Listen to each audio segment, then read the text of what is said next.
It sure feels good flying high.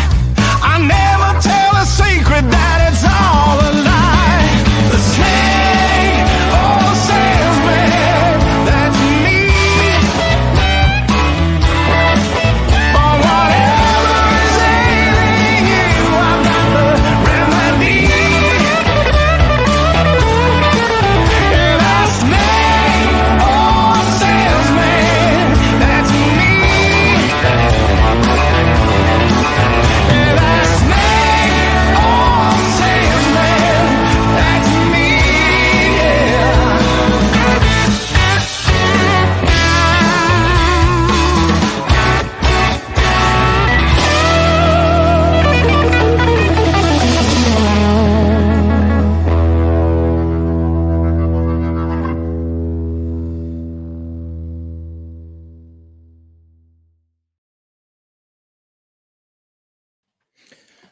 What's going on, everybody? Welcome to your February edition of Thirsty Thursday. This month is flying by and spring's just around the corner. So I hope you all had a great day today. I know the weather is being pretty crazy. We're going to talk about that here in a little bit, but some of us are in spring and some of us are back in wintertime. So we'll see where everybody's at and what's going on with everybody. Who is in the chat tonight? I see around the yards here, Mark Wakeland, how you doing from Northeast Tennessee? Dick from Old Guy Firewood, how are you? Conrad over there in Wisconsin, hope you're having a good evening. East and May Wood Splitters, Andrew, how are you, buddy? I liked your video you put out earlier today about growing your employees, not just your business. That was a good one. Yep, William Klein says he's got 8 inches of snow. Around the yard, who else is in here real quick? Patty and Jeff, hello. Tim Stout. Camp's Corner, WD30 is here. Bill Irwin, how are you, sir? John frickin' Jeep. We got a house full already tonight. We're just getting started. So it's been a tough week here, to say the least. It's been a tough week here in this community. If you are part of this Firewood community, you are without a doubt affected in some way by the events that transpired over this past week. We lost a good one.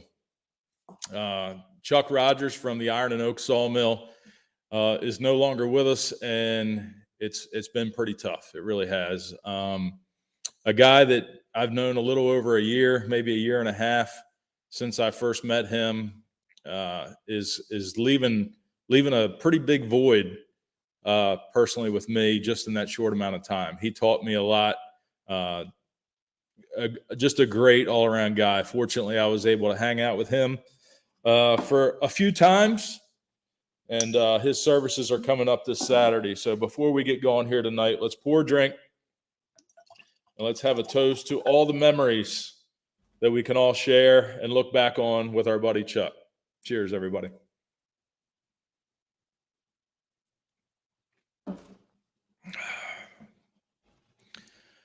All right, so I'm pouring Yellowstone tonight. I'd opened that a few weeks ago, and just working on that again. So that's what we are sipping on tonight, and I don't want to bring the whole evening down, but I certainly want to acknowledge and pay tribute to Chuck. And many of you are probably asking the same question that I've been asking about and thinking about, and that is, what can I do and how can I help?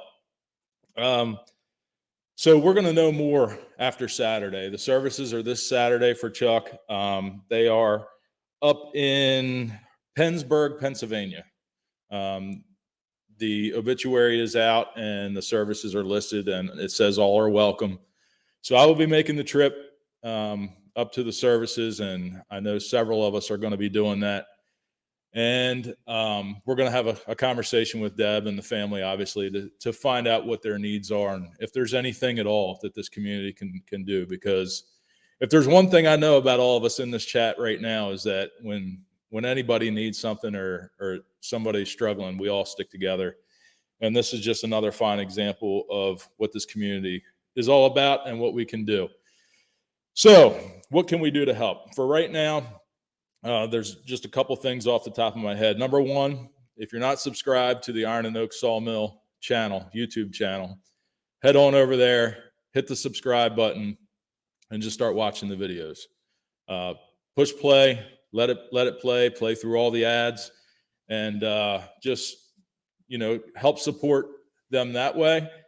There's one other thing that you can do, and we'll talk about that here real quick. Joe from Joe's Premium Firewood and Bill Moon from Backspin Graphics, that's who does all Joe's shirts, and Chuck worked with him as well, I believe. They've designed a memorial sticker for him, and they are going to be selling those. And they look like this. This is the sticker that they've come up with and designed to remember Chuck by. And if you want to try to get your hands on one, you can get a hold of Joe. You can also go to the Backspin Graphics website, and you can place your order there. So I'm sure that Shibe, or if Shibe's in here, we'll put something. Shibe is in here. He just sent a super chat. Thank you, buddy. To Chuck, cheers, fellas. Yes, sir. I'm sure that Shibe can probably put a link in the chat there, but I'm going to let this run on the bottom of the screen here for a few minutes. And so if anybody wants to try to help support that way, that's something that you can do as well. So I saw Rachel's in here. Timon's in here. Little's Lawn Care, how are you? Richard Titcomb from North Carolina. How are you? Where are we at? Way behind in the chat already. But anyway, I did put together a little something. If you haven't checked out Woodruff Woods' channel, he did a little tribute video and put it out the other day at the end of his video with just some clips from Chuck and Iron and Oak Sawmill and him. And I kind of did the same thing. I'm going to show that here in just a little bit. But it's pretty awesome how the community's all coming together. Larry and Robin, how are you doing? We forgot to get some of the preliminary stuff out of the way here. If you're new in the chat tonight, please write new in the comments there so we can say hello to you and acknowledge you. There's a lot of great people here in this chat, and we would love to say hello if it's your first time joining us. Also, if you have a question, anything at all, write it in all caps, put some capital Q's in front of your comment. That'll help grab my attention so that I can pull your comment up on the screen. And if I can't answer it, I guarantee there's somebody in the chat here who can. Dell, how you doing in the backyard with Dell? Good to see you here tonight. So yeah. All right, so I'm going to go ahead and show you this little tribute video while we're on the topic here, and it's just something I put together for memories for me and for all of us. So I'm going to share that on the screen right now, and you guys check it out. Let me know what you think.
Whew. So yeah, Chuck is definitely going to be missed for sure. And I was kind of sitting back thinking the other day, the power of this YouTube thing that we're all a part of. How many more people moving forward, through the next months or years or generations, are going to be able to look back on the knowledge that Chuck had and learn something. Still even after his passings, Chuck will still be living through people generations to come.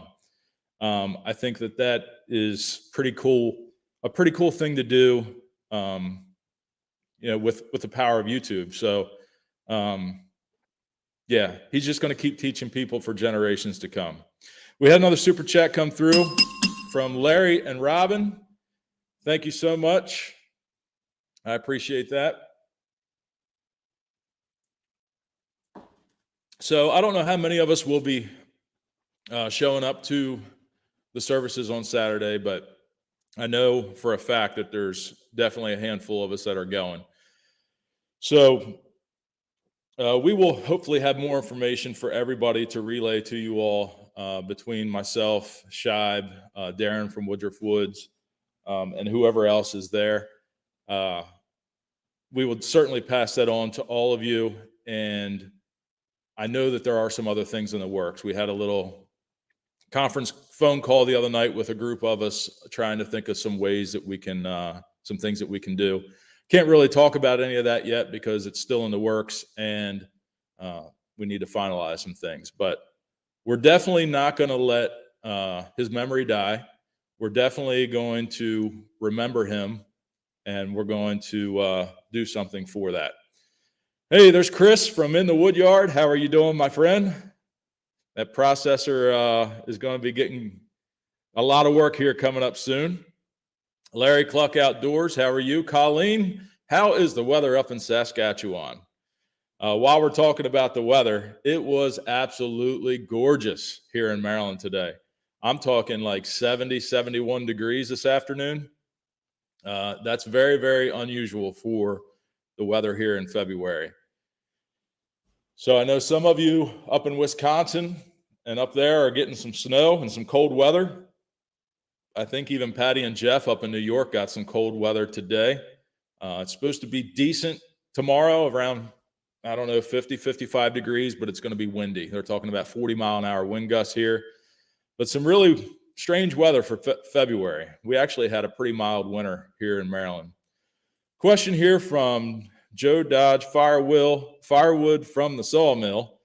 Hey, Brad, do you what or how it happened? Or is that info going to remain private with Deb? So I think it's pretty common knowledge that Chuck had a heart attack. He was taken to the hospital, and I don't have many details after that. There were a lot of complications there, and he wasn't, his heart wasn't strong enough, I guess, to pull through. But he did have a heart attack, and that was the main cause. So let's get to this right now, because we talked about this on last month's live stream. And Brad Howard, I respect your opinion, but we talked about this last month, and the blue line flag behind me here. I checked. I'm retired law enforcement, if you're not aware of that, and I worked with a lot of former military personnel and even some active duty personnel. And before I used to think the same way, that was disrespectful to the red, white, and blue. But it's a symbol of support to public service. The red line flag, the blue line flag. They even have a green line flag for military. So after talking with several people, they convinced me that, it was not disrespectful, but I do understand that some people still see it that way. I respect your opinion, but I would not, as patriotic as I am, that would not be hanging on my wall behind me if I felt that way. Certainly no intent of my own to disrespect the American flag. Bill, I was fighting it, buddy, too. It's been a tough week. It's amazing the impact that somebody can make on you in just a short amount of time. Oh, so 81 degrees and nice in upstate South Carolina. Yes, it was all up and down the East Coast from like Maryland on down. It was beautiful. Tim Thompson said he got 14 inches of snow yesterday and today. Good Lord. We haven't had any snow this year except for like a little dusting. We had a little dusting come through a few weeks ago, and that is all the snow we've seen here. Oh, yeah, here we go. There's Dan. Yeah. Take your sunshine and you know what with it. Good evening, everybody. Good evening, Dan. I know you're shoveling your way out of some snow there. I like to have at least one good snow a year. If it's going to snow, I want it to shut things down for a day or two. But we haven't had that at all this year. And old guy Firewood is mowing grass in North Carolina. Good Lord. It was nice today. I know some people around here have hit their grass already as well, but I haven't touched mine yet. Outside of Michigan, how are you, Dean? Good to see you here tonight. Got 7 inches of snow there. Yeah, I saw your pictures, Patty, about Mother Nature not knowing what kind of mood she was in. That's normally the weather we get here in Maryland. Right up and down the I-95 corridor, it always seems to be the break between the rain and snow divider. So we always get that mix of rain and sleet, snow, freezing rain, just a mess. That looks like what you were dealing with up there today. So I'm trying to get caught up here on the chat. I apologize again. There's 182 people in here right now. Chris said he likes all American flags. I like Canadian flags as well, Chris. Trying to catch up to the flag comments here. So I know that there's different opinions on that, but I just needed to see it. I did need some sunscreen today, Jeffrey, but I didn't put any on.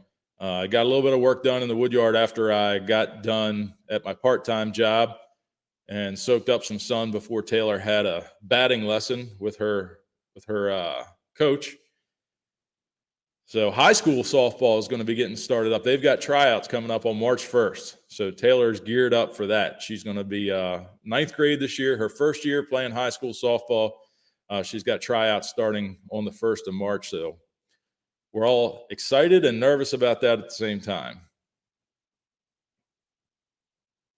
No, I don't want any of your snow there, Circle B. You can keep it. We are at the end of February now, and I am spring is right around the corner. So I am now on the spring kick. William Klein wants to know if Andrew, if you can share an email.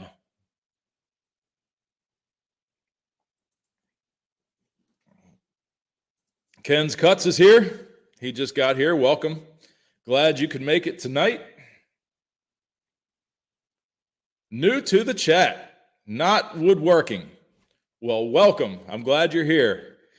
Very first time in the chat here tonight. If everybody would give Not Woodworking a warm welcome. It's very cool to see new people jump in here. So Richard has a comment, not a question, a comment. He says, because of you, Brad, I was fortunate to meet Chuck, and for that, I thank you. Well, a lot of us got to meet Chuck between the Paul Bunyan show this year and the event that we held at the Woodyard. It was great that they were able to make it because he was actually scheduled to go on his work trip out to Michigan when he was just on with Joe's Premium Firewood. He was supposed to be out there for that work trip the day of the event here, and it got rescheduled, so he was able to make it. And it's really, really cool that for those of you who were there that got to meet Chuck and see who he is. And I mean, he's the same guy you see on his channel, but it's cool that so many people got to meet him.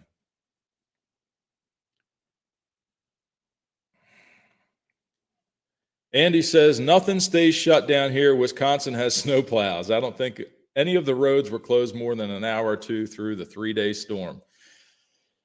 Yeah, I mean, here, if we get a foot of snow or more, it's pretty much, I mean, we've got a lot of snow plows and great equipment and teams of people who clear the roads.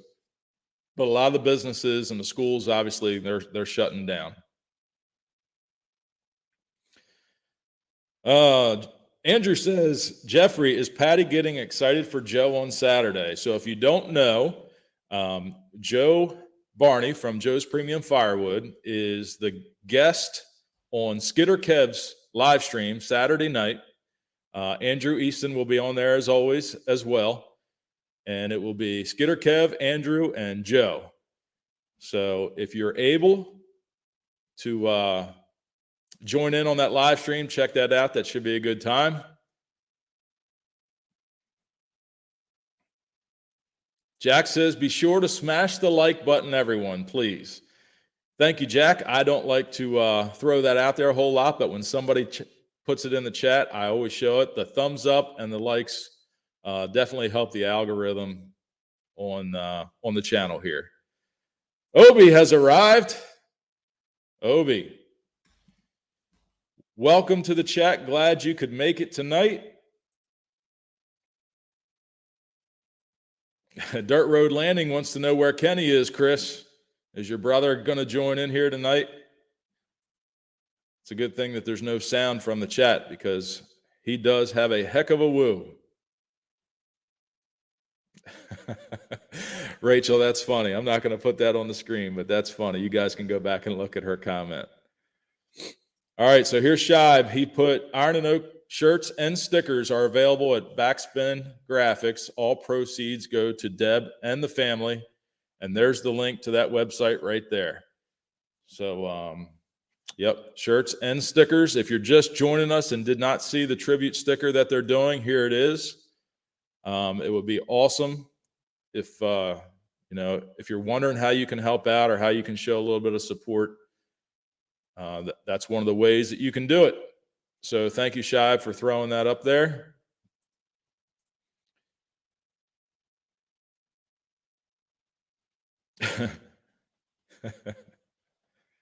Anthony's here from Ontario Firewood Resource. How are you doing tonight? Glad you could make it.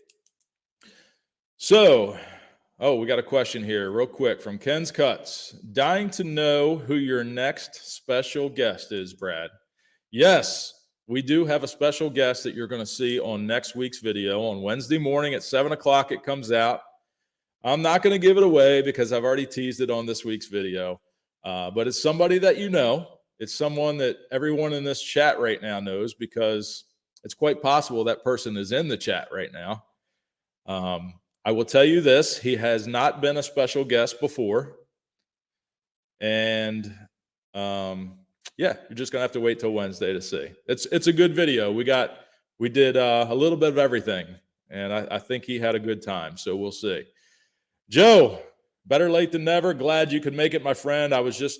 Me and Shive were just telling everybody about the stickers and about the shirts and Backspin Graphics. I'm sure people were wondering how they can show some support. I threw the sticker up here on the screen so that people could see it. And Shive's been putting the link up for everyone to go to order that sticker. So welcome, Joe. Glad you could make it in here. Joe's ears must have been ringing, Rachel said. He's normally in here in the chat. He's just a little late tonight. That's all.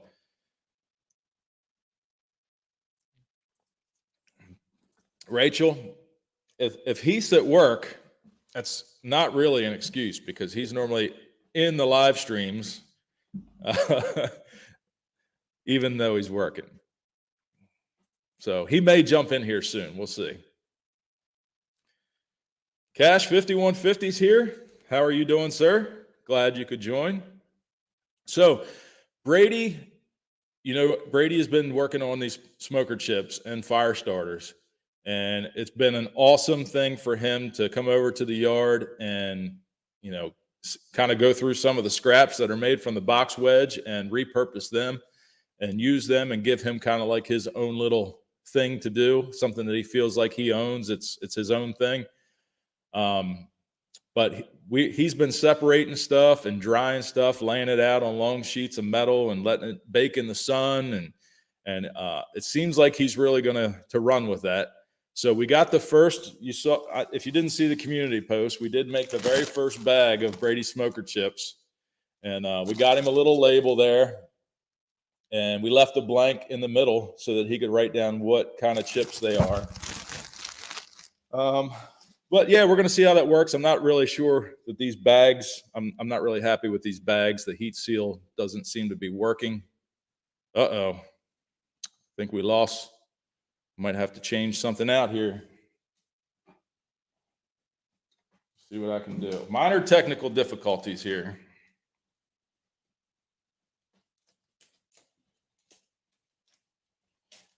Can you guys see me or no? Because it looks like the camera just cut out.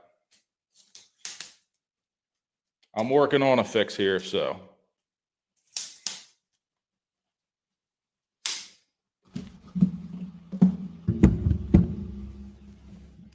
Let's see if this is going to work.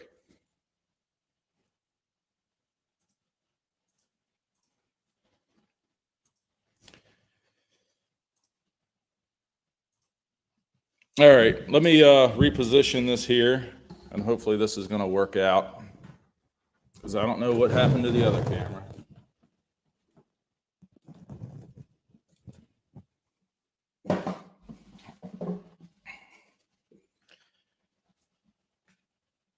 But we can try to restart that. Let me catch up here. Got a question from Jeffrey. How did that hickory split on that 1222? I know Shive split some as well. Yeah, Shive was splitting the shagbark hickory.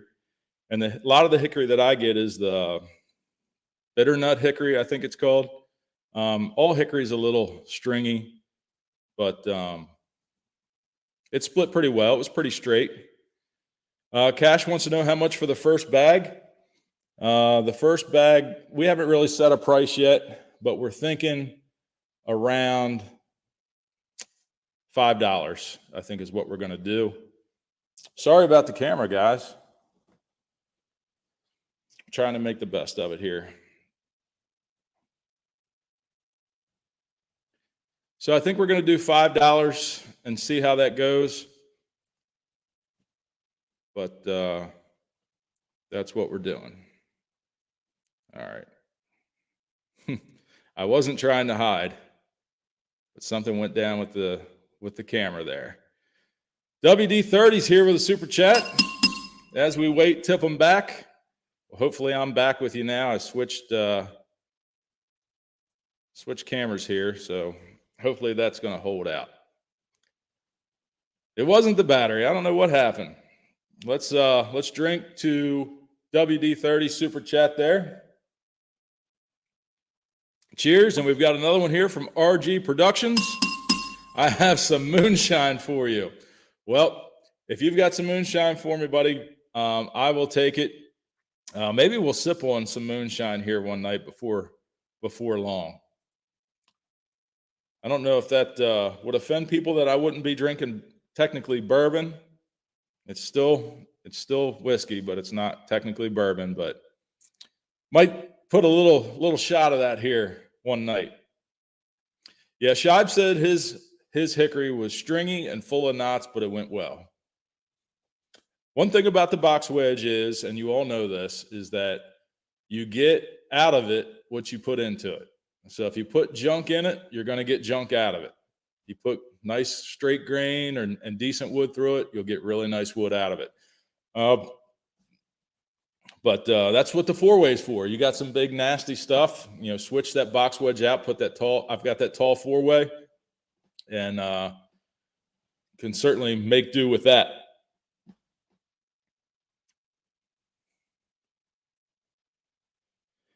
So we were talking about Brady and the chips. Andy just reminded me. He's waiting for some more chips to dry. He doesn't want to advertise them for sale until he has a supply. He's building inventory right now. It's a good time to do it right before the weather gets warmed up here in the spring. Hopefully he'll have plenty of inventory and sales go well. But Taylor if you've got children, then you know how it goes. Whatever's good for one's got to be good for the other. And she has taken an interest in her own kindling. So she is collecting kindling from the box wedge when it comes off, and she is wrapping her own bundles, and she ordered her own labels, Kindling by Taylor, with the Firewood at the Furnace logo on it. And she is going to be selling kindling bundles now. So more uses for the scraps from the box wedge. So it's a win-win for everybody. Jack Porter just got here. He said he just put the bike away. It was a beautiful day out there today, wasn't it, Jack? I hope you got some good miles in. I saw you were out there earlier. But man, what a great day in February it was.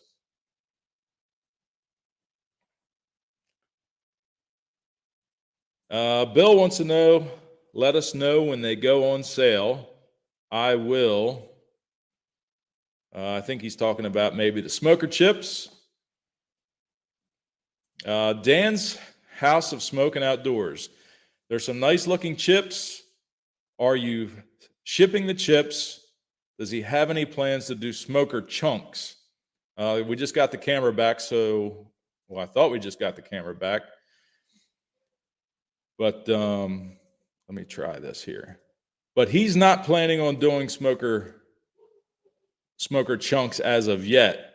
We'll see how the chips go, and we will see what he wants to do with that. But it's certainly been a cool thing for him so far.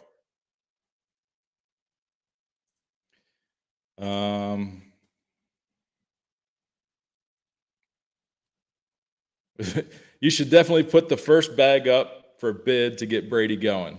I don't really want to do that. I want him to. I think I'm actually going to give this bag to my tree guy because he does a lot of smoking. He smokes a lot of meat in his electric smoker, and he uses chips.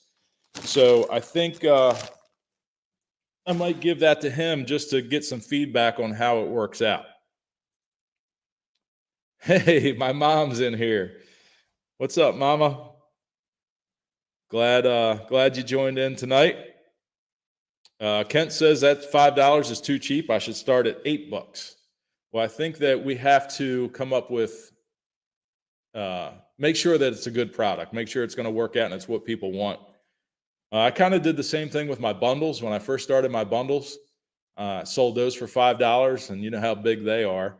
Really, really good size campfire bundles, and they sold like hotcakes. And then the following year, I did raise the prices on those.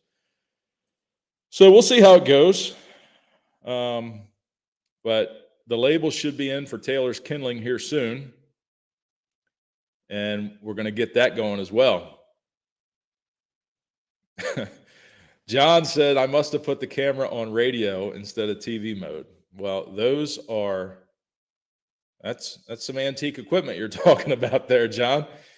But fortunately, I had a backup camera here. I know it's a little high right now. But I don't want to waste too much time trying to figure out how to get it set up. But at least we're still here. Glenn says he thinks Rachel would be great as a special guest. Well, Rachel could come, but Heath would have to come as well. I would want both of them to be here if they wanted to come and be a guest, because if you don't know about their channel, that's Hard Working Man, Heath and Rachel there. If you haven't checked out their channel, they do a lot of really good videos, and they do a lot of comparison videos on log splitters. And you can listen to us about what we think about splitters, but if you want to actually see them side by side next to some competitors, head on over there and check them out. And then you can make your own decision. Tim says Ohio Woodburner was selling them for $8.99. Yeah, I don't remember what size he said his bags were, how big or small they were, but I know that he's got that PTO-driven chipper on the back of his Bobcat tractor there, so he's making them a lot easier than we are. That little chipper we have right now is not really the tool for the job, but we'll see how it goes, and if things work out, then we might upgrade. I don't But if you haven't checked out outside our Ohio wood burner, he just got some new property, and he's moving his wood yard to a awesome location. He's going to be set up beautifully. And he says that once he gets things squared away there, he might have a little open house going on. So I might be making a trip to Ohio. I did meet him at the Paul Bunyan show, but I would like to go to his yard. So we'll see what happens with that.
All right. Sorry about that. I hope we have sound back now. I did get rid of that one camera, and I think that's what my mic was connected to. So we should be back. Sorry about this, guys. Question from Backyard Firewood: did I get my Easton Made back tattoo yet? I did not get an Easton Made back tattoo, but there is an Easton Made sticker on the back of my truck and on the beer fridge.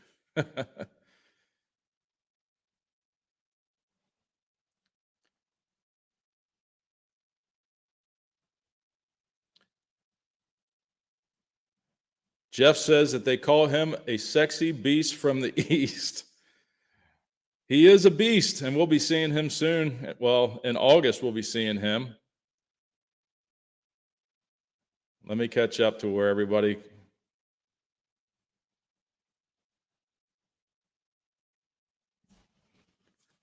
I'm just now getting to the point where everybody was telling me they couldn't hear me.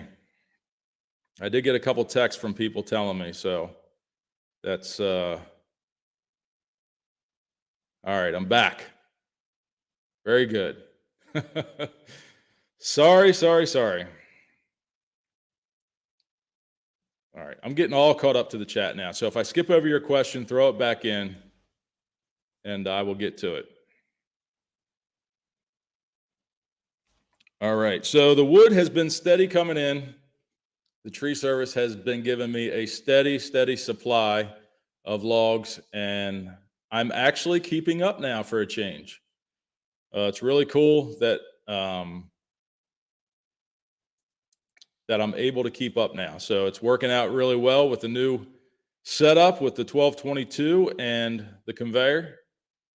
I want to thank Jack, who's in the chat tonight, for stopping by. He stops by once in a while and gives me a hand. He stayed with me the whole day the other day. We were cutting, splitting. Joe Gilbert stopped by. He's in the chat tonight. He was running the 1222. I was not recording that day, so you will not be getting to see that. But Jack and Joe, I thank you very much for stopping by and giving me a hand that day. We got a lot done. Rachel's heading out. Good night, Rachel. Glad you could stop by. TB, it was a lip reading show there for a few minutes, I guess. But yes, technology. I don't know what's going on with camo tonight. That's what I always use, and it has never given me a problem. But tonight it did. So on yesterday's video, you saw Val running the 1222, and she has definitely taken a liking to it. She was supposed to come over tomorrow. She wanted to come over tomorrow and run the 1222 because we've got a bunch of maple sitting there ready to split. But tomorrow morning I have to run up to my tree guy's house because the dump truck company that I work for is delivering some fill dirt to him, and I'm going to be using a skid loader to push it off and spread that out for him. So as soon as we get that done, I will be back at the Woodyard splitting some more wood. Brian, you're heading out. Good night. Glad you could join us tonight. Appreciate you stopping by. Johnny wants to know how about Taylor's Tinder bundles? Well, that would be a pretty cool name, but we've already ordered the labels. It's Kindling by Taylor is what she decided to put on there. So that's what we will be calling them for now. Outdoor Adventures with Brayton, Super Chat. Thank you, sir. Cheers to you. And he wants to know how long of a wait was it for the 1222? Well, the 1222 arrived to me at Christmas time. So it was a great Christmas gift, but the wait right now for Easton Maids are right around 12 months. They are in high demand because people know what kind of product they are. If you want the best, it's worth the wait. That's my opinion, of course. I don't mean to upset anybody. We're not going to get into the steel, Husqvarna, the chainsaw, log splitter debates, but that's just my opinion. And Greg says it was fun watching Val figure out the levers on the big orange beast. She picked it up super fast. So, yeah, she figured out the auto cycle levers pretty quick. I didn't show her the wedge or the log lift right away. I just was kind of walking her through it. So I lifted the first few rounds up with the log lift, and then eventually I showed her that. And what she was doing was she was holding the log lift lever up. The log lift would come up, and then she was continuing to hold it until the round rolled into the cradle.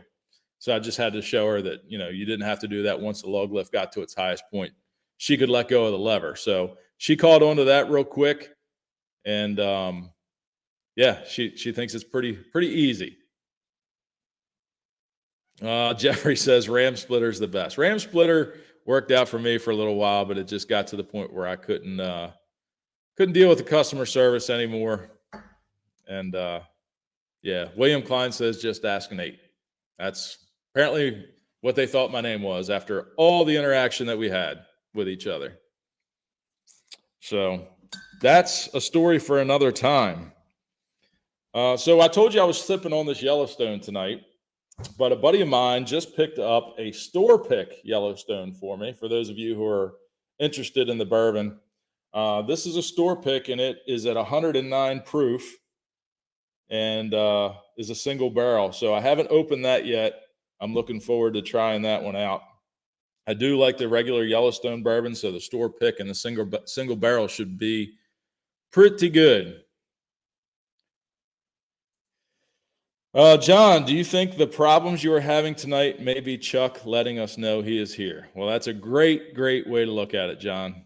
If it is Chuck, we're getting through it, buddy. Thank you. Thank you. I mean, I don't know what to say. Things like that, I believe in things like that happening, just like the eagles flying over the Woodyard that I never saw my whole life growing up as a kid. I constantly believe that that's my dad watching over us. So the technical difficulties, quite possibly maybe Chuck letting us know he's here.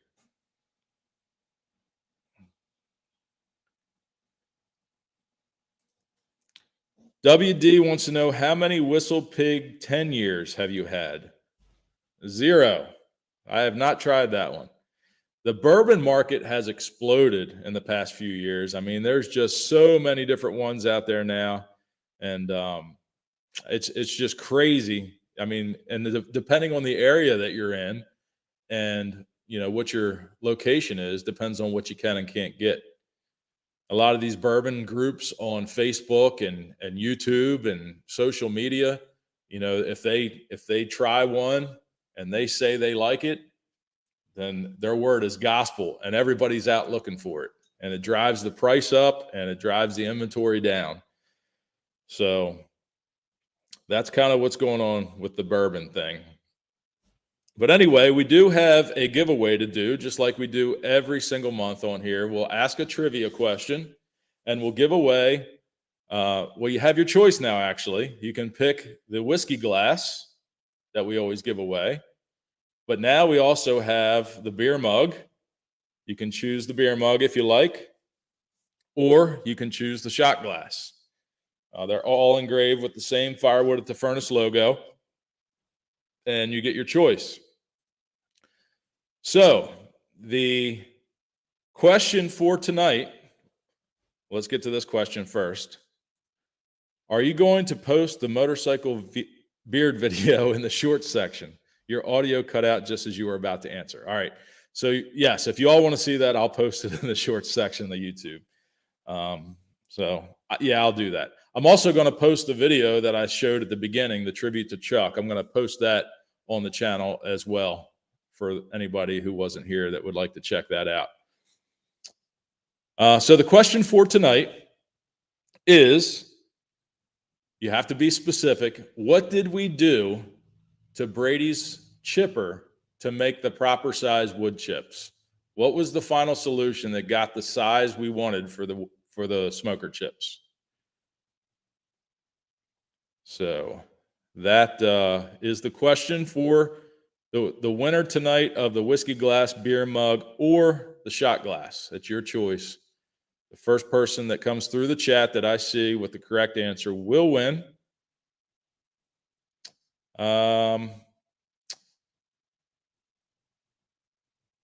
Everybody's saying change sides. Let me back it up a little bit here. Somebody did. TC's Outdoors. Take the screen out. Yes, Tony. How are you, buddy? Good to see you here tonight. You are the winner. We took the screen out. Some people, I thought this would be kind of a trick question, because some people in the first video when we were making the chips said to switch sides and use the other side of the chipper. It would make bigger chips. But if you watch the video and you saw it, then you know it actually made smaller chips.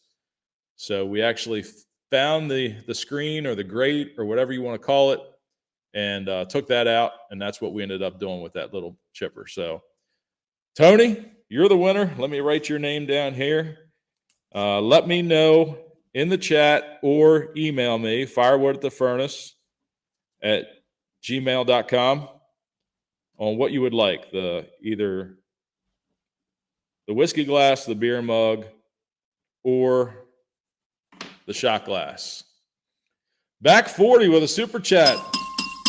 Can you ring that bell a few times? Reminds me of checking into a hotel. Really? Cheers, Dan. Thank you. It reminds me of the gas station when I was a little kid. Pulling into the gas station, you ran over that little cable that they had stretched out over top or on the pavement there. And it would ring the bell inside, so they knew to come out and pump your gas before everything was self-service.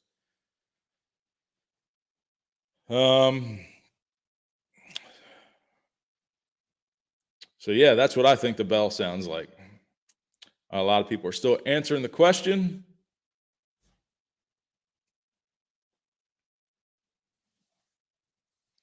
Dirt Road Landing says that Dan, he still thinks that the Bunyan Live in the hotel lobby was amazing. That was a pretty wild night. We're going to do that again, I hope. Dan, I think we're doing that again, right? I know we're all staying at the same hotel. We've already booked it. So for those of you who don't know, Paul Bunyan in Cambridge, Ohio this year is October 6th through the 8th. If it's any indicator last year of what this year will be like, it's going to be bigger and better. But before that happens, Boonville, New York, the New York Woodsman Days, that's August 18th, 19th, and 20th. So that'll be a little bit before Paul Bunyan, but that should be a great time as well. Look who's here. My baby girl. Taylor is here saying hello to everyone.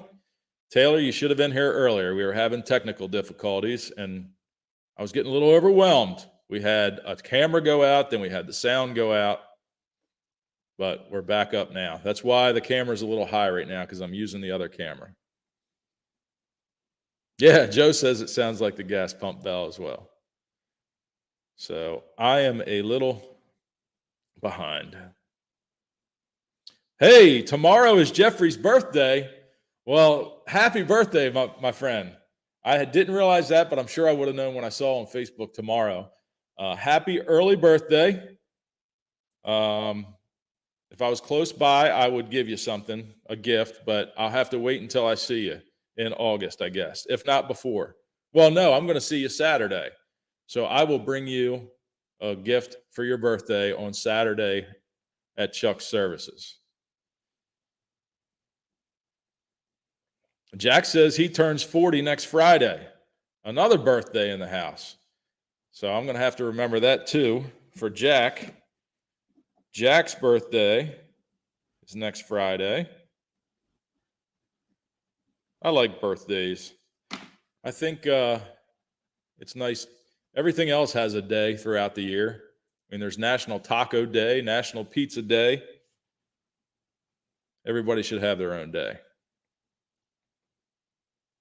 Donald Slate, have I used the timber carrier? Yes, I have used it. I did not get it on film, but yes, I did use it, and I'm going to be using it again here very soon. I have another log that I need to move. I just got to recruit some help. But yes, I have used it, and it works very, very well. So thank you for that. Johnny, great question.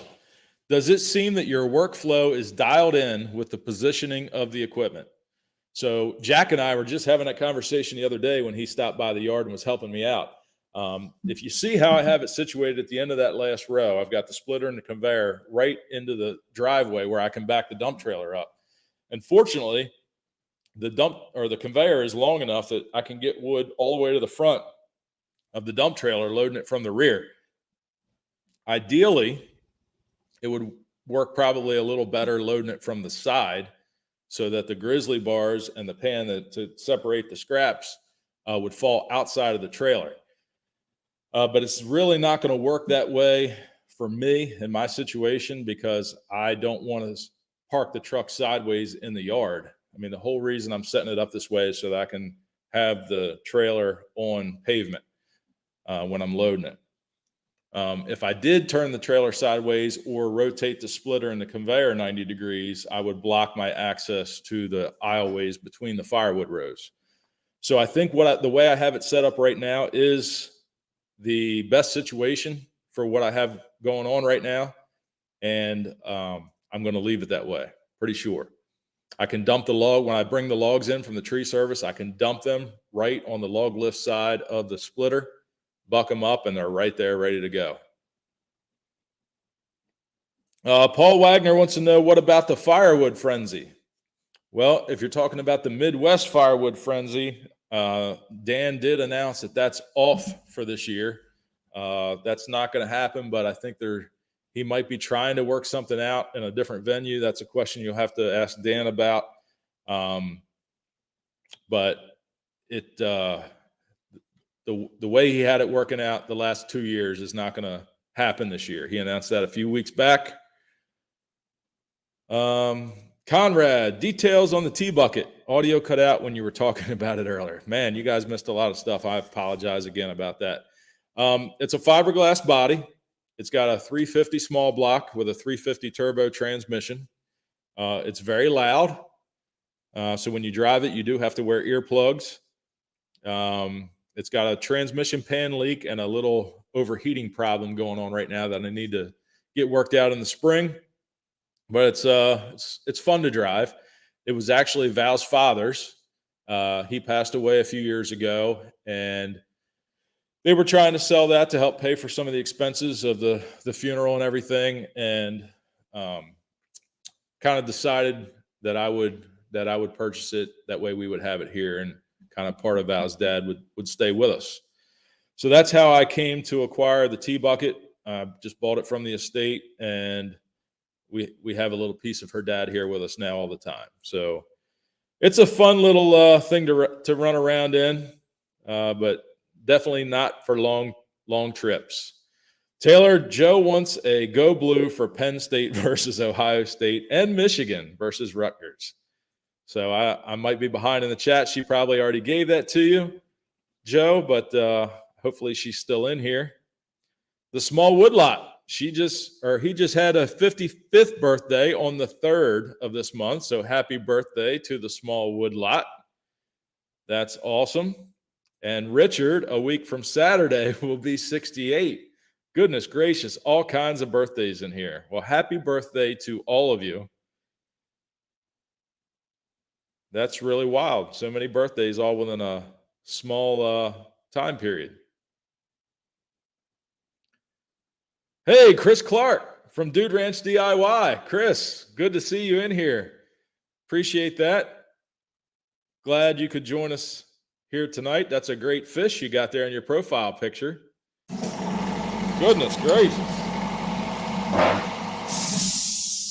That's the air compressor.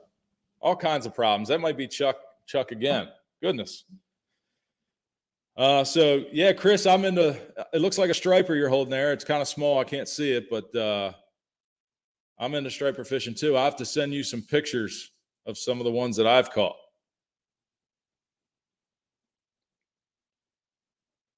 Yep. And here's another birthday. Join the Back 40 live stream tomorrow because it's Amanda's birthday. So they're having a little birthday party on the live stream for Amanda. Check out that.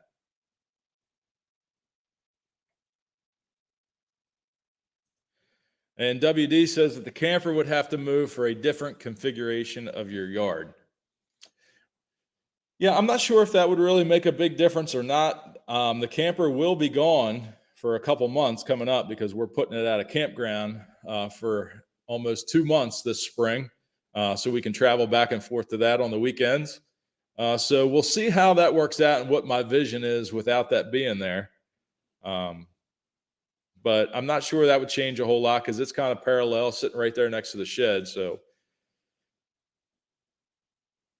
So Andy says, I have my Woodyard set up to back in. Ideally, you would want to do a horseshoe. Yeah, I mean, I have 4 different rows that I need to back into. So a horseshoe, I would pretty much have a road in the yard, kind of trying to avoid making a road. And I'm pretty, not to tap myself on the back, but I'm pretty confident in my backing abilities with a trailer. I've been doing that for quite a long time. So I've had my CDL since I was 19 years old. I've driven a lot of stuff, so I'm fairly confident in my abilities to back the trailer up. So I don't know if I'll ever change anything with that or not. Question from Chris, have you thought about using the machine to move the trailer as opposed to the truck? That's how we do it in our wood yard. You talking about the skid loader? Using the skid loader to move the trailer? I hadn't thought about that, but I guess that would be an option. I don't know if that would make things easier or not. I might give that a shot just to try it out.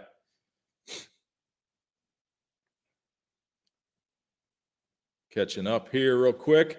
Is it possible to extend the grizzly bars on the conveyor? Absolutely.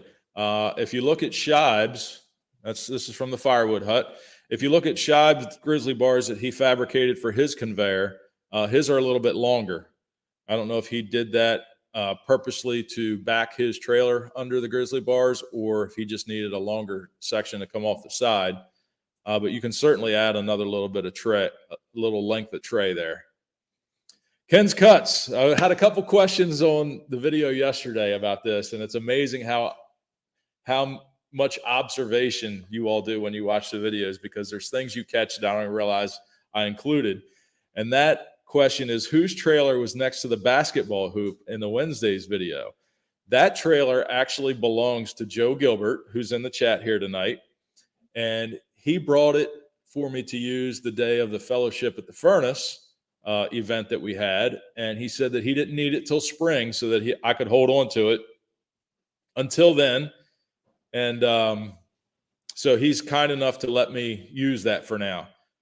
It might be kind of spoiling me because I get to kind of experience what it would be like to have a second trailer, probably leading me down that road. So I did talk about having a second trailer in yesterday's video as well.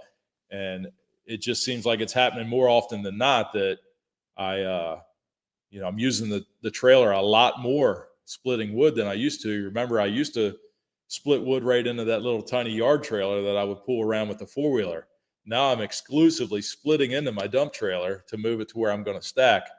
And when the tree service calls, if there's a load of split wood in the trailer, it's got to be dumped on the ground so that I can go get it. So that's why the second dump trailer is kind of on my mind. John says that I could hang a wood bag at the bottom of the grizzly bar pan and catch all the chips. That would be an option, but right now I'm using the bottom of a IBC tote bladder. I just cut a IBC tote bladder in half, and when I back the trailer all the way under the grizzly bars, I just put the bladder under the grizzly bar pan, and it fills up in front, catches the scraps in the bottom of the bladder. Then as I pull the trailer up, I just slide it back in the trailer, and eventually I slide it out the back, and we're good. So that seems to be working as well. Just the first idea I had off the top of my head to do with that. So that's what's going on there.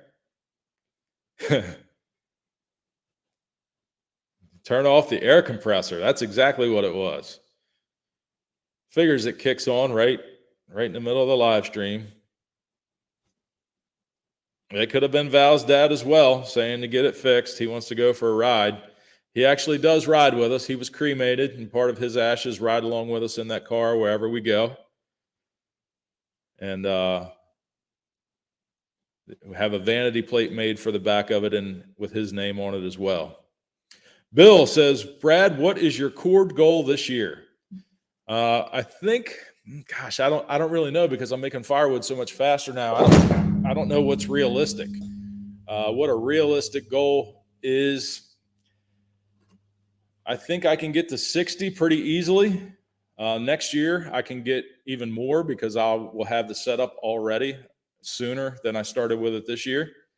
But maybe 75. If I can get to 75, that would be awesome. But I did 42 last year. 60 would be a great increase. If I got to 75, that would be awesome.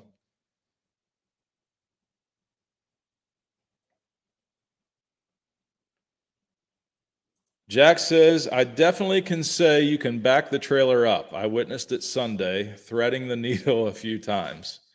Yeah, Valerie doesn't like it when I'm driving close to stuff or near stuff, because she thinks I'm going to hit it. But I use my mirrors, and I know where I'm at. If I don't know where I'm at, or if I'm too close to something, I always stop and get out and walk back and look, or have a spotter. But sometimes you do got to thread that needle. Around the Yard had a birthday on the 11th, turned 39. He's got one more year till he hits the big 4-0. Gosh, I am so far behind in the chat now. I don't know what happened. Hold on here. Whose birthday is January the 18th? Oh, that's right. Yep. I knew Dick was from Old Guy Firewood, and Frank's is as well. So all three of us share that birthday, January the 18th. Hey, Deb. Glad you could stop by. I hope you're still here. I know I'm a little far behind in the chat. I'm glad you stopped by here today. I will see you on Saturday. We're all praying for you, and if there's anything at all that any of us can do, I hope you honestly know in your heart that we are all not just saying it. We are really here for you. Please reach out. Let us know what you need. Let us know if there's something we can do. You've been on my mind constantly. So please just let us know.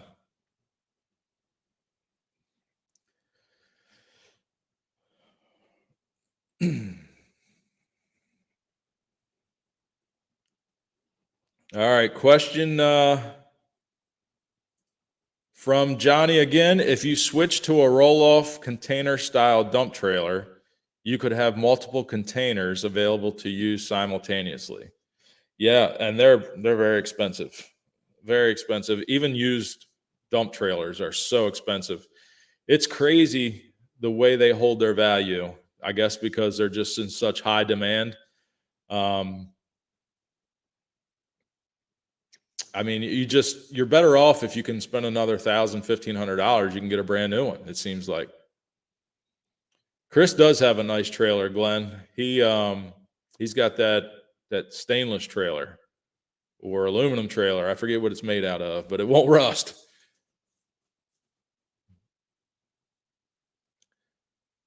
Um, 200 cords, Jack. Goodness gracious. You better be stopping by every day on your way home from work if we're going to get to 200 cords. A lot of people are saying 100, 250. And Dan is being the auctioneer. It's time for a top off this glass here. I know we're in overtime, but people are still here and I've got nowhere to be. All right, Dev, I'm glad you saw that. I'm glad you were still here.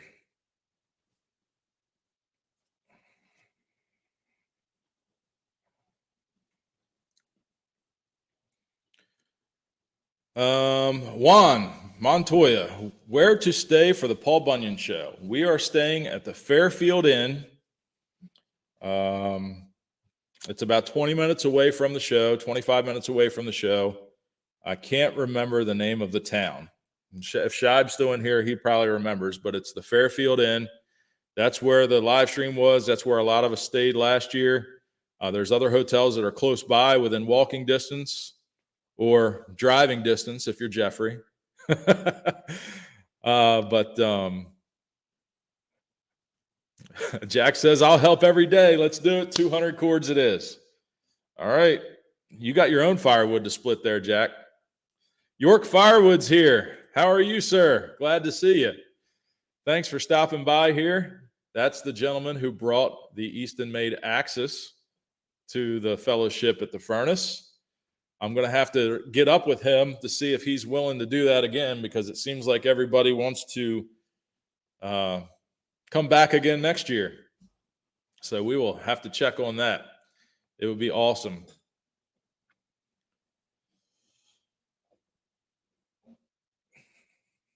Galvanized. Yes, it's a galvanized trailer. I said stainless. I meant galvanized. Cambridge, Ohio. Thank you, Dan.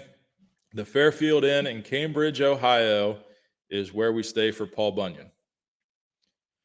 No, I'm considering new dump trailers as well, because the Kaufman dump trailer that I purchased is, if you watch that video when I got that trailer, it is factory direct. They don't have dealers. And the cost of driving to North Carolina to pick up a dump trailer is about $2,000 less than buying a new one off a lot here in Maryland. So pretty much what they're selling used dump trailers for here in Maryland is what you can buy a new one for if you drive to North Carolina. So a new one is not off my radar, but it's going to take some more time for me to save some money to make that happen. Not Woodworking is heading out. Good night. Thanks for stopping in. I hope you can make it to the next one. Glad to have you.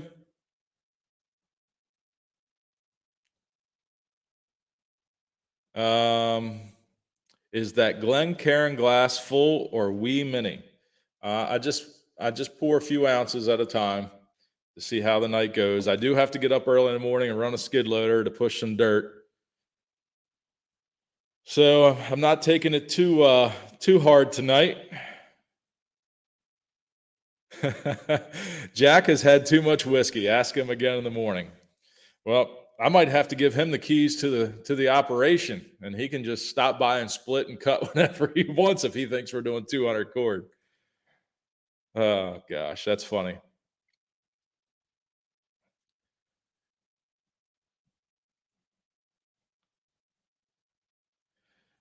Dave Watkins says that he has the same trailer as me, and two of my buddies have bought them as well. They are awesome. Yeah, they're really well-built trailers. They're good trailers. And actually, Jack, he just commented. Jack is driving down on March 17th to pick up his. He called the other day and made his deposit. So he will be picking up a new Kaufman trailer as well. Small woodlots heading out. Have a great night. Somebody get shy of a chaperone. Yeah, Appalachian trailers are good too. I have looked at those. They're well-built trailers, very, very similar to a Kaufman. Nebraska Woodster, have you looked at ED trailers? I have not. I have not heard of that brand. The big ones around here are like Sure Track, Cam, something Cam. They're the ones I see a lot around here. John, I am not going for another three-hour live stream, and actually it was 4 hours, very close to 4 hours. But it's only 9:12. We'll go a little bit longer here. Back 40 says, Nebraska, do those trailers come with the little blue pills? That's funny. All right, so let me check my list here. Just to recap real quick. The services for Chuck will be this Saturday. They are in Pennsburg, Pennsylvania. It's from 1 to 2:30 is visitation, and then at 2:30 there's a Masonic service, celebration of life at 2:30. And like I said, once we figure out what's going on and what the needs are, we will certainly relay that to you all. A lot of us that live nearby within driving distance of Chuck and Deb's place have been in constant communication, and we will see what we can do to let you all know. Jeffrey says all three of his trailers are Cam Superline. That's the name of it. Cam Superline. They're very popular. I see a lot of those around here. Yes, James, Chuck and Deb do have the longest live stream record by a mile. The whole drive back from Michigan. I checked in with them quite a few times throughout the day and afternoon and evening. That was pretty neat that they were able to do that. Probably definitely helped pass the time on that long drive.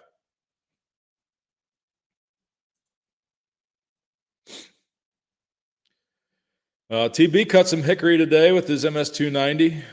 Was it shagbark hickory or the better nut hickory? I don't get much shagbark hickory here where I'm at.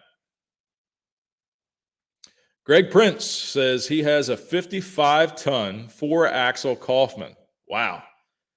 2019 model, picked it up at the South Carolina plant. They have one in North Carolina, one in South Carolina, and there's a third one somewhere. I can't remember. $25,000 less than the competition. Quality is second to none. Service is top notch. You won't go wrong with these folks. Good stuff. Yeah. So I think it's great that they don't have dealerships. Obviously, the more people that are involved, the more money everybody's getting a cut. So the fact that they're factory direct, you drive right to their plant and pick it up. If you watch the video that I put out a year or so ago when I picked up my Kaufman dump trailer, you can kind of see what their operation looks like. Back then, it was kind of right before COVID when I bought mine and before steel prices shot up. There was a wait. I had to order mine and wait for it to be built. But I did talk to Phil, my salesman, the other day. I called down to see what the current wait time was, and they actually have a few sitting on the parking lot. Just dump trailers, not their other trailers. They make car carriers, flat trailers, log log trailers. They make a lot of different kinds of trailers, but they do have some dump trailers currently on the lot, so there's no wait. So that was kind of a little bump for me and a push for me. Got my wheels turning a little more. Jeffrey wants to know if Dan bought the amazing Amanda a new splitter for her birthday. I don't know. We'll see. We will see what happens with that.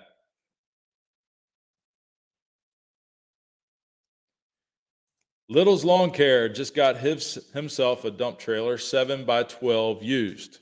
So there's a lot of 12 footers out there. It seems to be a lot of 10 footers. The 14 and 16 footers, not so much. So the one that I bought was 14 foot, and I would really, really like to have a twin to it because I'm really happy with that trailer. It's great for picking up logs, and it's not too big. It's big enough to pick up logs from the tree service with, but it's not too big to make deliveries with, to back into people's driveways and side yards and things like that. So a 12-footer is probably really good too. I get about 1.5 cords of loosely thrown in firewood in my 14-foot trailer, so I think you can easily get a full cord in a 12-foot trailer. So I think 12 and 14 foot are probably the happy spot for dump trailers in the firewood business. Hey, John, I have thought about this. I really have. This has crossed my mind. I could drive down in a tractor trailer from the company that I work for part-time and load 2 or 3 of them bad boys up on a truck and bring them back and sell them to cover the cost of the trip. Bill has a 7x16, 16-footer. That can hold a lot of wood, probably 2-cord easy in there thrown in. That's what my tree guy has, a 16-footer. He was giving me a hard time the other day because he said I should have bought a 16-footer. You'll see that on Wednesday's video. I'm not going to say any more about that, but check out Wednesday's video for a dump trailer load of wood.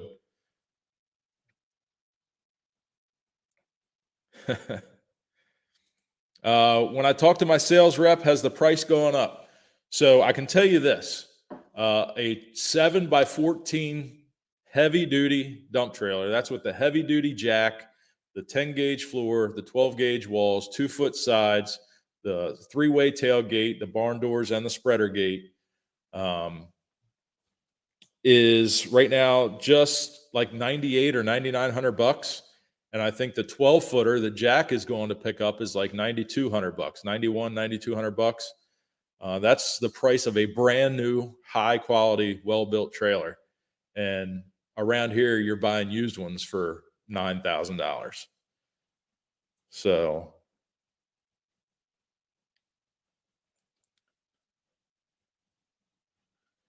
yeah, I think that if you can make the drive to North Carolina or even the South Carolina plant, it's worth the savings that you get if you're going to buy a new trailer.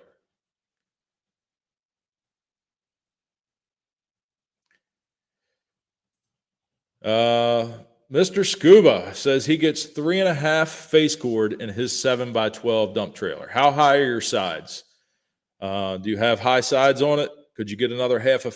Oh, so he gets 3.5. He gets a little over 1 cord. Just wondering if the dump trailers come with 2-foot sides. You put a sideboard on. Are you building that up, or is that just the trailer? He still might be bringing his processor to the yard sometime this spring. He had mentioned that a few months ago. I don't know if that's still going to happen or not. He's got a Dyna processor. He's going to be traveling through the area and wants to stop by and show me how it works. So I haven't talked to him in a little while. I don't know if that's still on or not. Yeah, so the axles on the 7x14, they're 7,000 pound axles. So it's like a 14 or 15,000 pound GVW trailer, that Kaufman trailer that I have.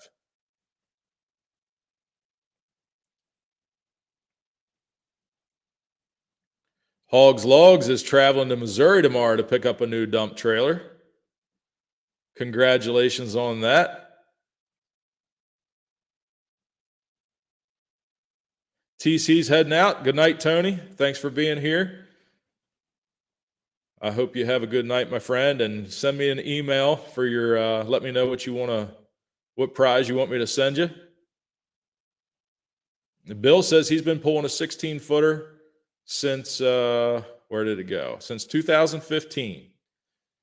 I'm assuming he's talking about a 16-foot trailer. I always tell people the longer the trailer, the easier it is to back up. Some people don't understand that concept, but it's true. It's short trailers, very little input, and that trailer's moving. A longer trailer, you've got more time to adjust. Around the Yard has a question. With the price of heavy-duty trucks, 3/4 and 1 tons on the rise, has anyone considered going with a medium-duty chassis cab and adding a landscape dump box? I'm not sure about that, but I can tell you for sure truck prices are crazy. My truck is a 2005. I bought it when I was still single without children, and I had money to blow back then. So I bought a much bigger truck than I needed or had a use for, but I'm sure glad that I have it now. It's pre-emissions, no DEF, no regen stuff on it. And it just turned 60,000 miles. I'm hoping it lasts me a long time because I have no interest at all in shopping for a new truck. They are crazy. So I can't help you with that question there, but maybe somebody in here can. Medium duty chassis and cab and adding a dump box. John says, you have a CDL, so no worries for you, but Maryland has combined weight restrictions. I sold my trailer because of them. Yeah, so not to get real technical on you, but Maryland will combine your gross combination weight. So if your truck is, say, 10,000 pounds and your trailer is, say, 17,000 pounds, you are now 27,000 pound gross combination weight. And because you're more than 26,001 pounds, you now jump into the CDL category. You need a CDL driver's license, a Class A, because your trailer is over 10,000 pounds. You need a medical card. You're probably going to need all that stuff, fire extinguisher, triangles, DOT numbers, the whole 9 yards if you really want to get technical with it. But yes, I do have a CDL, so fortunately I don't have to worry about a lot of that stuff.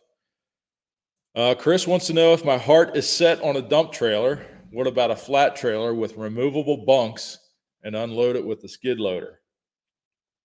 Somebody else suggested that on a comment in yesterday's video, Chris. I don't know who it was. It might have been, I don't know if it was you or not. I guess that would be an option, but then I would limit myself to only using that truck to haul logs with. I would like to have a backup for my trailer in case my trailer's down for some reason. I like having when I split the wood into the dump trailer, being able to lift it up and everything's at waist height feeding down to you as you're stacking the wood. That would definitely be a cheaper option, but I kind of would like to have a backup.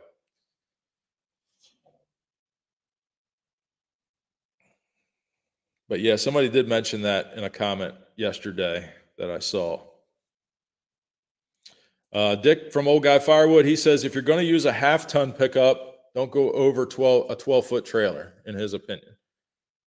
So you really got to start worrying about, not just if your truck can pull it, but can it stop it? I know a lot of these trailers have brakes on all 4 wheels, but stopping it is the big thing.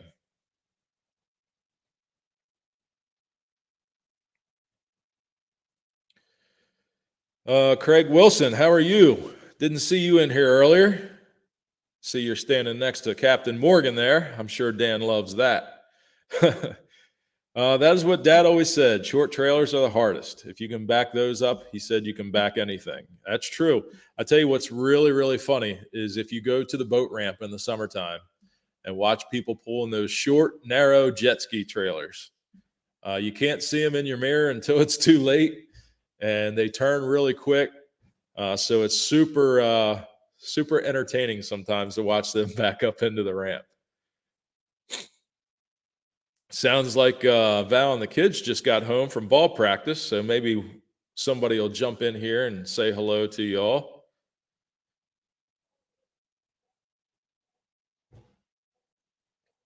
Question from Eastern Shore Sod Farmer. How are you? I did run the county line for a while. He has a similar model. At what point did you realize you needed a better splitter, and what feature were you looking for the most?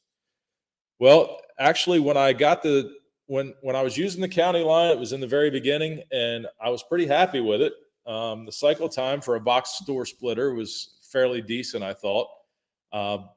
The Ram splitter came available from the owner of the tree service that I work with. He used to cut firewood in the wintertime just as something to keep his guys busy and working throughout the winter. But he became big enough and busy enough to where he didn't need to do that anymore. So he was ready to get out of the firewood business and offered to sell me that at a pretty decent price. And I obtained that kind of when I wasn't looking for it, but looking back on it, the log lift was the biggest improvement. Having a log lift is a huge deal. And of course, the auto cycle is great as well. Taylor just joined us. I thought I heard you guys pull in the driveway. She's all wrapped up in a blanket. Are you cold? Yeah. Well, how did practice go? Good. Good? Yep. How'd Brady do? Good. Good. I was telling him earlier that you got high school softball tryouts coming up on March 1st. What's that, a week long, right? High school tryouts are only 2 days. 2 days? Yeah. Okay. They got 2 days of tryouts And we starting. have practice every day. All right.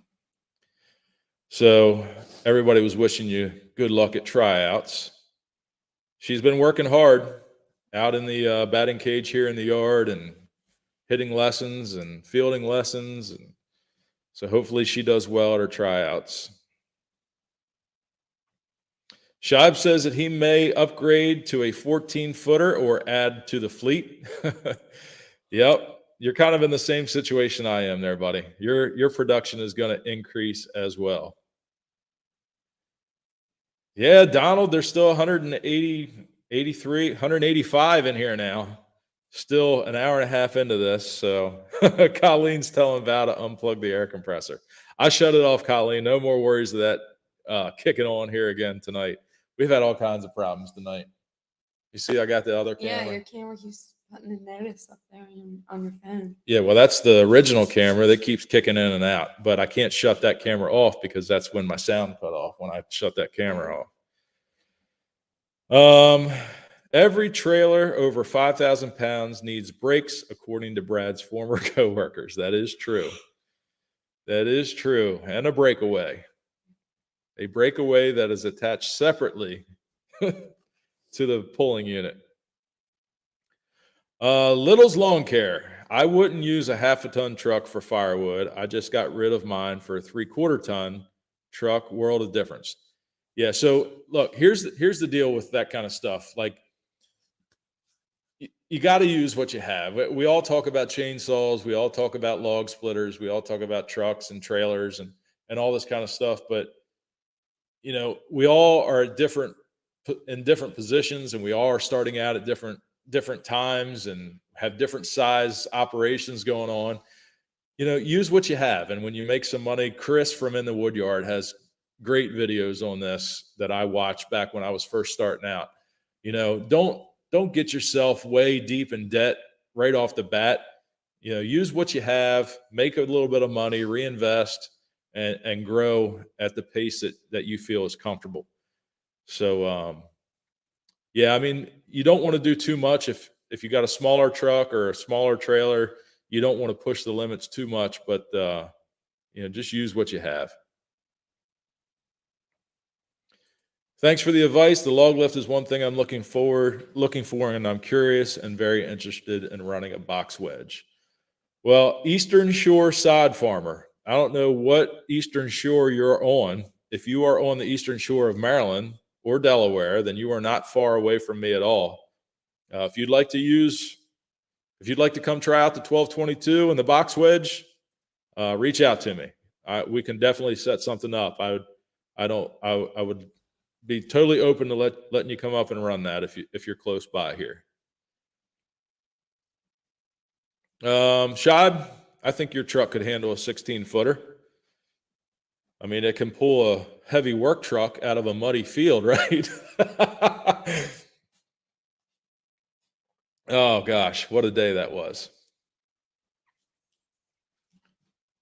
That truck was heavy. I don't know what was in the back of that thing, but it was loaded down heavy. Oh, Mom says you look tired, Tay. I am. Did you lift tonight too?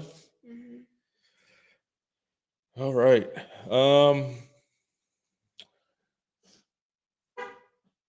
Oh, Eastern Shore, Maryland, born and raised, so you're not that far away. Reach out to me here. Let me throw this up in case you don't have it. Here's my email address. Go ahead and reach out to me. That way you get the email address right. Some people call it Firewood to the Furnace. Some people call it Firewood from the Furnace. Some people call it all kinds of things, but it's firewood@thefurnace@gmail.com. Go ahead and reach out to me. Send me an email. And we'll set something up. That would be cool. Where am I at? I could have really used you here tonight, Tay. Yes, Rachel, we're still going. So you're back. I don't know how long we're going to go, but I mean, people are hanging in here, so we'll hang out with them. Yes, Shive, you were just watching Iron and Oaks Fellowship video. I've been watching their videos too. I've been sitting at work, turning it on, changing windows, doing my work, and letting them play. Trying to give them some watch time.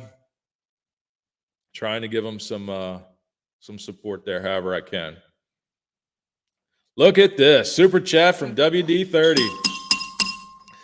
First donation to Kindling by Taylor. I was telling him about it today. Thank you.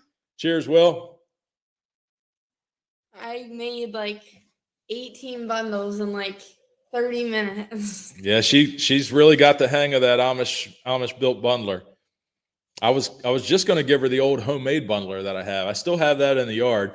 I was going to say, here, you can have this and you can make all the kindling you want. But she got a hold of that Amish bundler and got the hang of it. So I think she may be my regular campfire bundle maker now too. We'll see about that. But yeah, she made 15 or 18 bundles of kindling the other day. So she's on a roll, waiting for her labels to get here.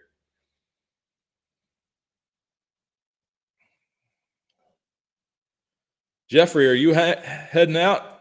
So you said have a great night there. If you're leaving, have a good night, Jeffrey.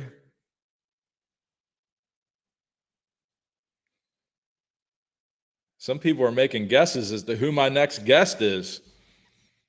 I guess Kent thinks that there's your next special guest. He must have a guess of who it's going to be, but you're going to have to wait till Wednesday to know for sure. Arthur Piner, how are you? Good to see you here. He says, good evening, Brad and Taylor. Bill Irwin says, congrats on your new business. Thank you. Now, I was talking earlier about this. Did you start your kindling business because your brother had a wood chip business? Well, yeah, and he's getting money and I'm not. Like, I told you that it was tit for tat. Like he had something, you had to have something. So, hey, if it gets them both over there and gets them, working for your money, I say this all the time, but working for things that you have makes you appreciate them so much more. So you need to start saving up anyway. You're going to have car insurance. You're going to have to pay gas. It's not that far away, babe. Taylor needs an Easton-made bundler. Well, they don't make such a thing, but I know that you've got the correct paint colors to make it appear that way. He's got two of them. He painted them blue and orange. Eastern Shore Sod Farmer says, my next guest is him. So we may work that out. Tim says it's awesome you found a way for your kids to clean up your mess in the Woodyard. Yep. They're not cleaning all of it up, but they are assisting in some of the cleanup. Anything for free labor. That's right. But so here's the way we worked it out. Taylor wanted labels for her kindling. So I fronted the money to order her labels, but she knows that that money is coming back, and she has, the next time we order labels, that's on her. That's stuff that has to, that's a cost of doing business, right, Taylor? Mhm. Another super chat here from WD. Shout out to Jeremiah and Paulina, I believe, who love that bundler and will use it for their grandkids. Yeah, so that's awesome. I think they were here. I think they're the ones that were trying out the bundler there behind the shed the day of the fellowship. That bundle, they made a bundle and left it there for me. So that was cool. It was a very good looking bundle too. I don't know if they're here. Cheers, buddy.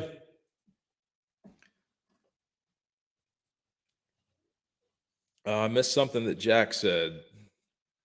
I see Shive was responding to him. I'm not sure what I missed there. Andy says, Taylor, dry your kindling in the oven before Brady uses it for his chips. They did have a little bit of a, not an argument, but a little bit of a conversation the other day about what was kindling and what was wood for chipping. Brady thinks everything's wood for chipping. That's actually kindling. Well, of course he does, but you guys are going to have to work that out. There's going to be plenty of wood for you guys to use, so there's no sense in arguing about it. James has a question. What are you talking about? Easton Made makes quality bundlers. Yep. If Jeff and Patty ever start a YouTube channel, they are going to have a lot of people confused. Andrew's going to be getting calls, and Jerry with a G is going to be getting calls wanting to order a firewood bundler, and he's not going to know what they're talking about. Alan Lane, aka North Nome Firewood. Hello, Brad and Taylor. Just wanted to check in and keep up the great videos. Well, thank you very much. I appreciate that. I appreciate you stopping by as well. That's awesome.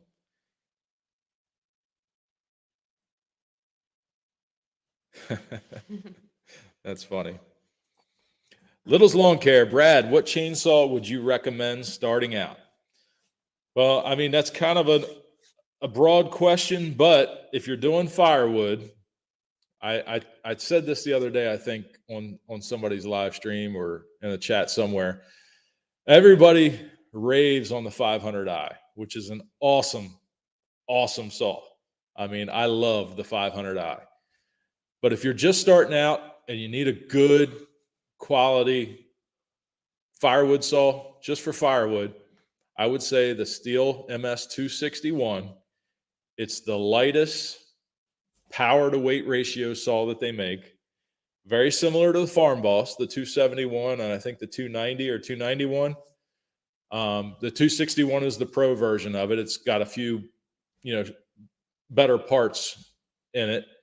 But the 261 I have, and that saw, you can run it all day. You can whip it around. I've got a 20-inch bar on mine. It pulls it just fine. But the 261 is a great saw if you're just starting out. Not to say the 500i is not an awesome saw, because it is, but if you're just starting out, obviously you're not going to drop that kind of money on a chainsaw. So my answer is the 261. Sorry to drag on there a little bit. Bill says I could build a solar drying hut for the business. Well, we could actually use the skidder shack, the skid loader shack that I built out of pallets, because I'm not using that anymore. I tend to keep the skid loader up top at the landing a lot more often now. So we might be able to convert that in there. John wants to know, how about an Easton Made wood stacker? Nobody's come up with that yet, but I would imagine when somebody does finally invent something like that, it's going to have about 3 million moving parts on it, and it's going to be very, very expensive. I saw that firewood bagger machine that they had at Paul Bunyan. It was parked in front of the Yappa processor, and it was running up the conveyor, and it went through like this circle and up a conveyor, and then it was very, very intricate, a lot of parts. So while it works well, I think that over time things get out of adjustment. It would probably be a lot of problems. I don't know. That's just my opinion. But when somebody eventually makes a wood stacker, it's going to be awesome.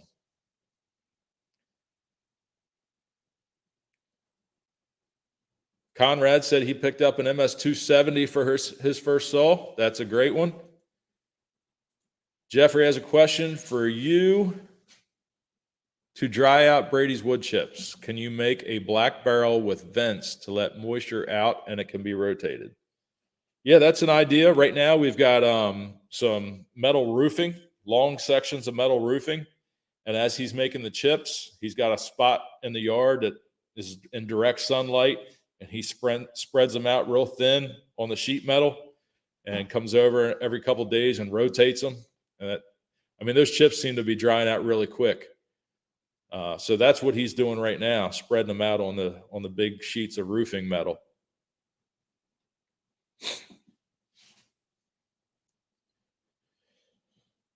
Shive just posted the link again to Backspin Graphics. Just a reminder, if you weren't here earlier at the beginning of the live stream, you can go over there and help support Deb from Iron and Oak Sawmill. Purchase shirts or stickers. Click on that link. Or that link.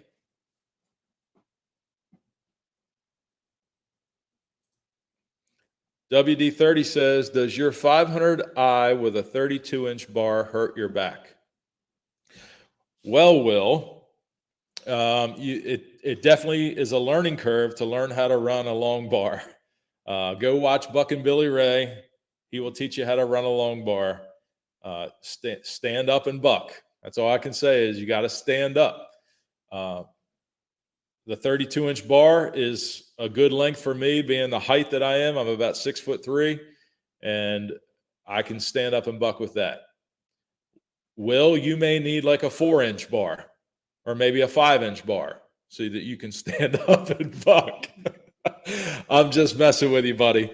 But you just got to get something that you don't. I think it hurt my back more to bend over all the time to cut logs than it does with the longer bar. It is heavier, it is bar heavy, but it's a learning curve. I'm going inside. All right, babe. I'll be in shortly. Love you. Ontario Firewood Resource. Anthony's heading out. He's got to run. Have a great night, my friend. Good to see you. Thanks for stopping by.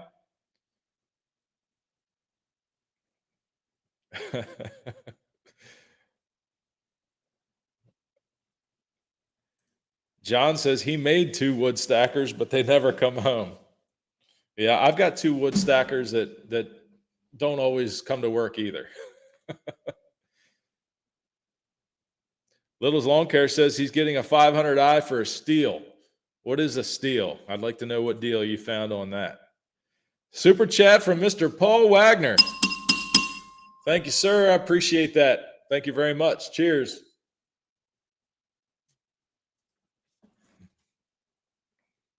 Dirt Road Landing says he runs a 24-inch bar. Not a fan of anything longer than that. I've run a 24, 25-inch bar, and they're good too. I actually have the 25-inch light bar for the 500 that I ran for a little while, but I'm really trying to learn this long bar. Michelle, how are you doing? Good to see you here. You've been on quite the roller coaster here lately, Michelle, and you are constantly in my thoughts and prayers as well. I hope things are going better for you. I know you're back into the firewood again, so hoping everything is turning around a little bit.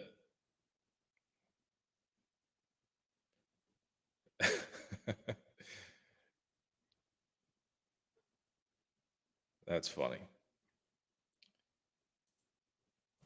Mount Tammany Ridge, thou shalt not steal. You need a Husqvarna 572 with a 28-inch bar. No, I am not biased. So he's a Husky guy. That's perfectly fine. I saw somebody put a comment in there earlier, run what you have. And we had that talk earlier too. Whatever you can afford, whatever you have, it all cuts wood. That's perfectly fine.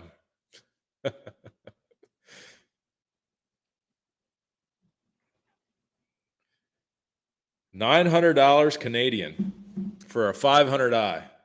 I don't know what that converts to in US dollars, but they're about $1,500 here.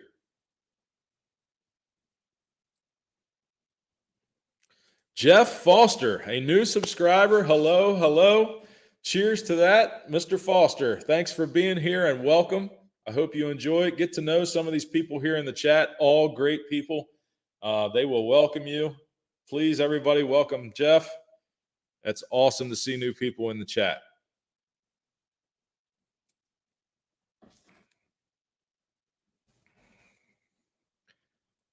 Ben made it in here tonight. How are you doing, sir?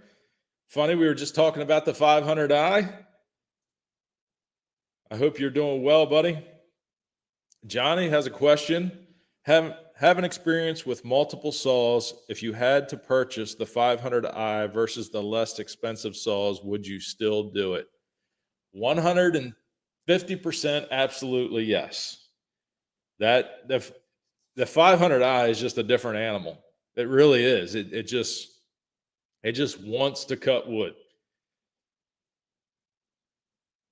Yep, if I could have just one chainsaw, if I was only going to have one and I knew that was all I was going to have, it would be the 500i. Let me see, I've got the 500i, the 261, the MS360. I've got the two clone saws, the 660 and the 460 clone saws. I've got two home lights and a Poland. So I've got 8 saws right now. I only use 2. The other ones have sat on the shelf. I actually dumped the fuel out of them and ran them dry because I don't use them. I use the 500i and the 261. They're the only 2 saws that I use now. York Firewood will have a video coming out on how to start a Husqvarna. Well, I'm not a Husky guy, and I'm not going to bash on them too hard. But the few times that I have dealt with Huskies, they definitely have a different starting sequence. I've had a rough time getting those saws started. Yeah, Shab says his 290 still rips. He put a short out the other day. It's the best running MS 290 in the world. You can check out his video on that. But he ran that saw. That was his exclusive saw before he got the 500i. So it's all good.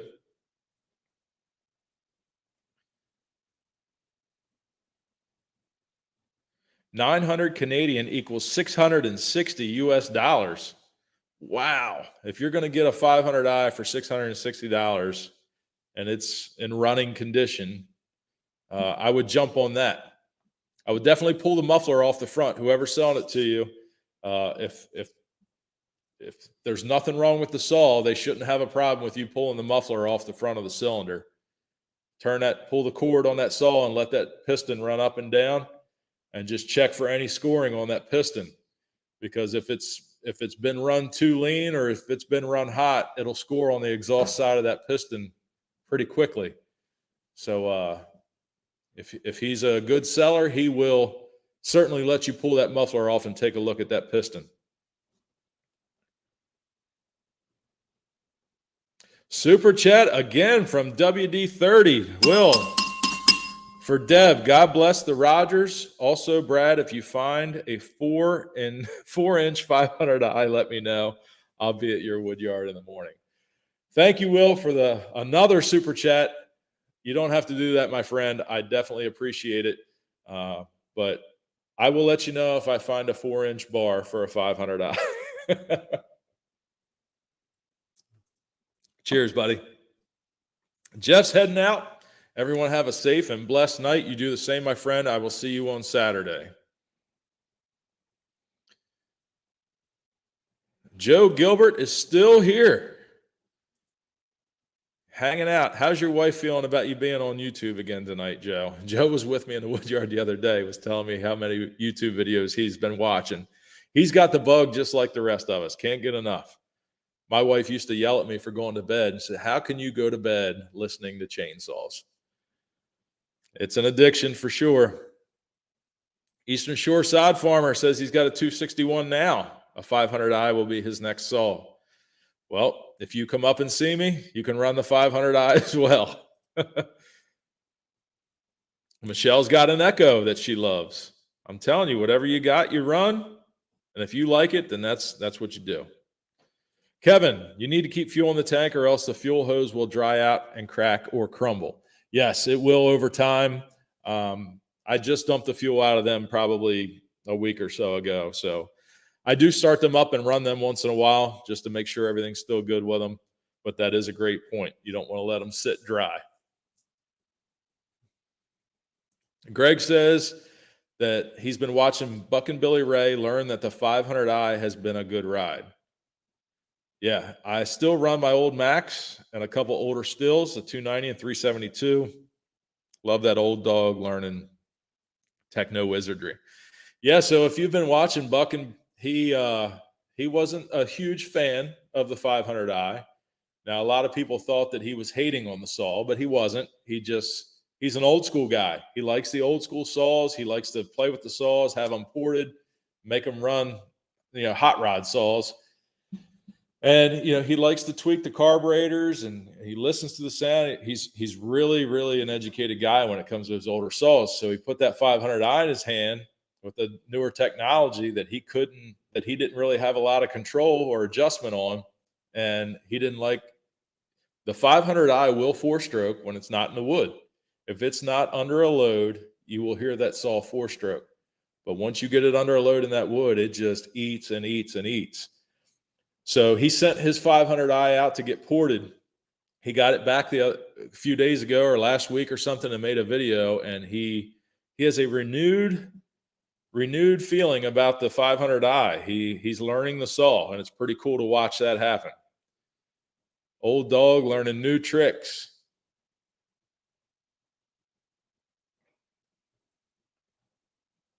Beaver Valley Sawmill, how you doing? Good to see you here. Yep. WD says, Joe, he's enjoying the addiction. 2-stroke oil is in our veins. Hey, super chat here from Ben. Forward this to Deb. Well, I will certainly do that, Ben, but let me just say that this came up on Joe's live stream last night. People wanting to send super chats to help support Deb. YouTube does take a piece of that. So take a piece of the super chat. So while I will definitely do that for you, Ben, let's wait until after the services to find out what her needs are and what we can do. And we will totally bypass YouTube's grab of a portion of these super chats to try to help her out. But Ben, I will certainly take care of that for you. Thank you so much for the super chat, and cheers.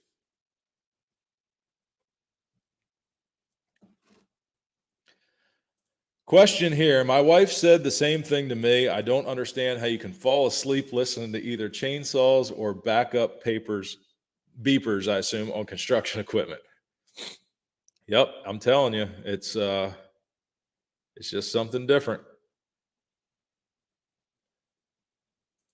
Will's wondering if the next purchase should be a 462. I don't have any plans to purchase another saw. I don't know if you're talking about me or you, but I think I am good to go on saws for a while. The 462 and the 500i, I think, are comparable, probably close to each other, but I think the 500i is lighter. Don't quote me on that, but I'm thinking my memory seems to remember that the 500i is a lighter saw.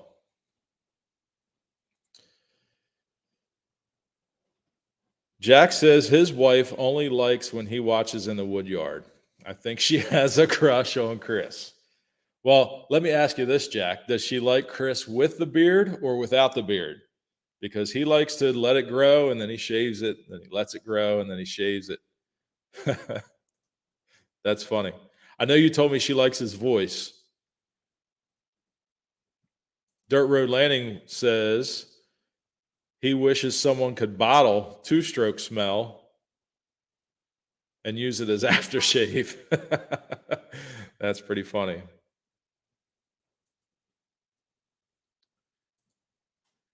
She either likes beards or wood cats.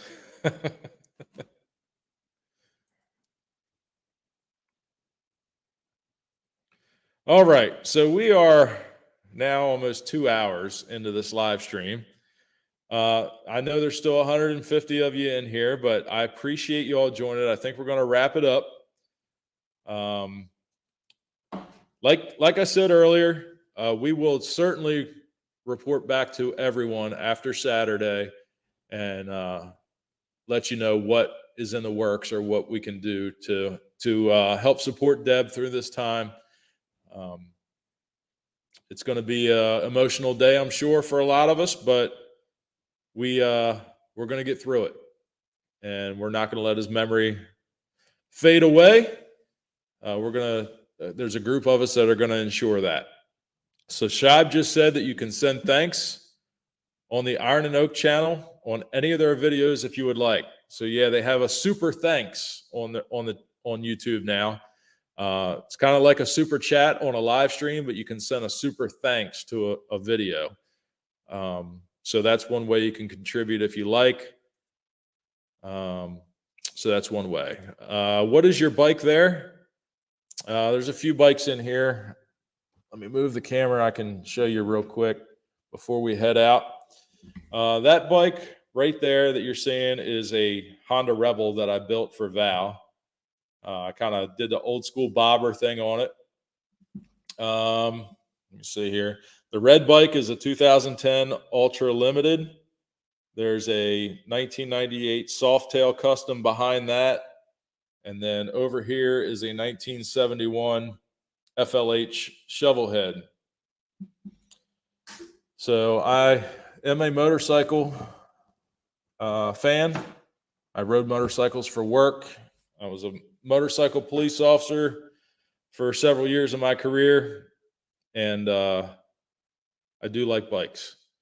So those are the ones currently that I have. Eastern Shore Side Farmers heading out. Good night, everyone. And it's awesome that you all joined us tonight. Thank you very much. Thank you to all the moderators for being here. I don't think we had any problems tonight, but I appreciate you being here and helping out. Thank you to everyone who sent super chats. It's greatly appreciated. And thank you to everyone who participated in the live stream tonight. We will be back next month on the last Thursday of March for another edition of Thirsty Thursday. Make sure you check out our videos every Wednesday morning and on the first Friday of the month. Have a great night, everybody. We'll talk to you later.